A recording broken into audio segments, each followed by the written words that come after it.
Hi, this is Teacher Maria of TheQsAcademy. If you are new to our channel, don't forget to like, subscribe, and share. As of this moment, we have 4.91 subscribers. Today, we will be discussing similar fractions and mixed numbers. Similar fractions or like fractions are fractions with the same denominators or bottom numbers. On the other hand, mixed numbers consist of a whole number and a fraction. For example, 2.5. 2 is called whole number and half is a fraction.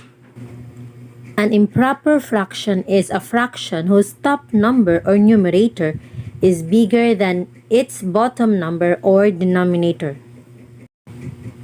GCF, or the greatest common factor, is the largest number that is a factor of two or more numbers.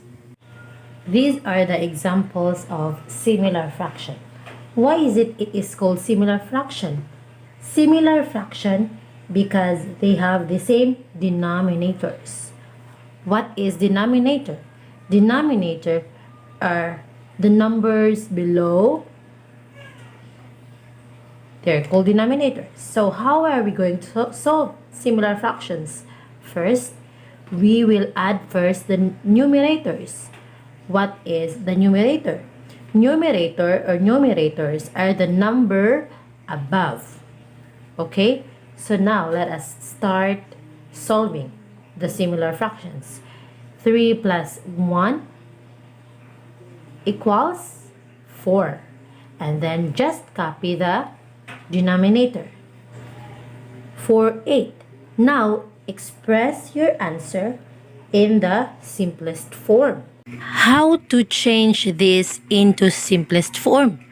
You need to find the GCF, or the greatest common factor of these two digits. And the GCF of these two digits is 4.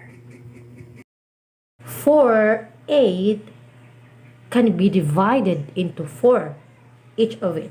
Okay? So 4 divided by 4 is 1, and 8 divided by 4 is 2. So your answer now is 1/2. That is already in the simplest form. Now let's go to number 2. 2/9 plus 3/9. Again, you need to solve first the numerator and then copy the denominator since it is a similar fraction. So 2 plus 3 is 5. And then copy the denominator. 5/9 is already in the simplest form since there is no GCF of these two numbers. Now let's go to number 3. 1/2 plus 1/2. 1 plus 1 equals 2. Then 2 plus 2 equals 4? No. Again, just copy the denominator. It is 2. 2 over 2. So now you divided it by 2 divided by 2 is 1, and then 2 divided by 2 is 1. So you answer it as 1. 1/2 plus 1/2 equals 1. Another example of similar fractions. 6 over 14 plus 6 over 14. And 8 over 20 plus 8 over 20. 5 over 15 plus 5 over 15. 10, 12 plus 1, 12.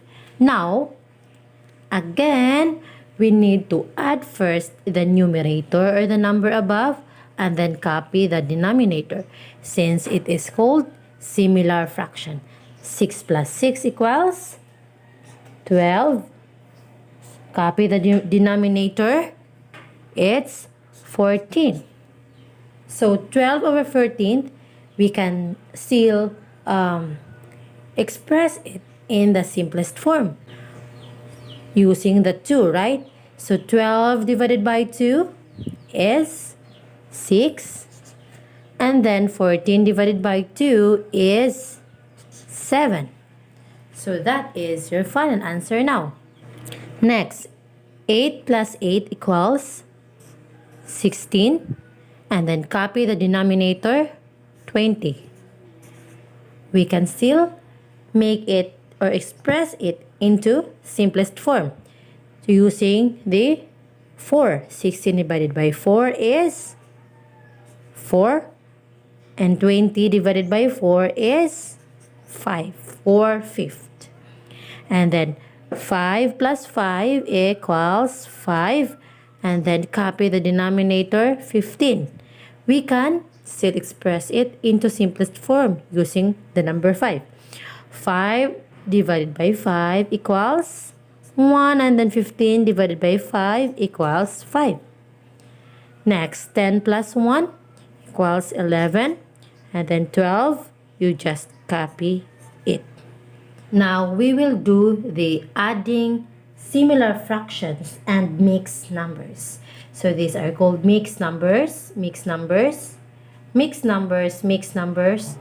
How are we going to add similar fractions and mixed numbers? First, add the numerators. Okay? Add the numerators. After adding the numerators, just copy the denominators.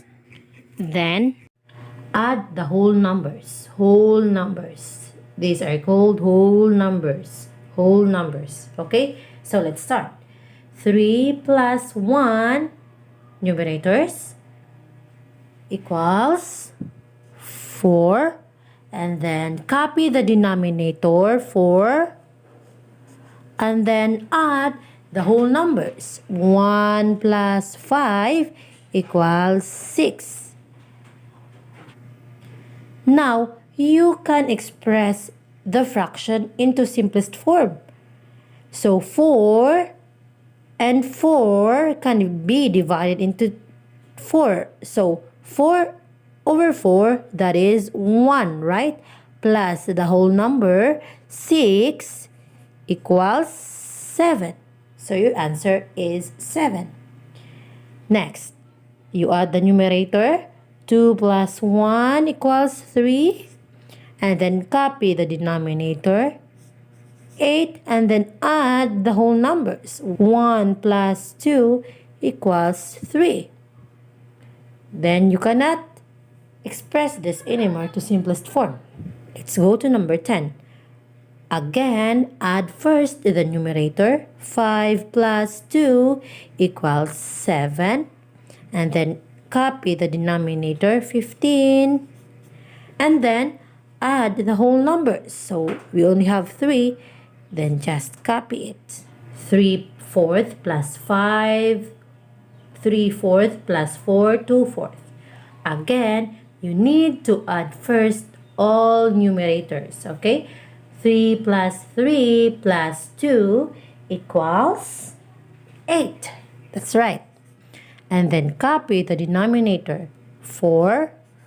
And then add the whole numbers. 5 plus 4 is 9, 8/4. So now, this is called improper fraction.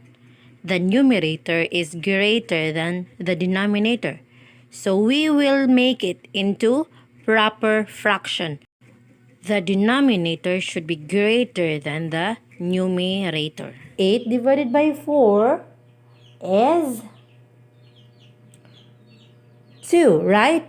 So 2 plus 9, you add the answer of the 8/4, that is 2, 8, and then add the whole numbers. So 2 plus 9, the answer is 11.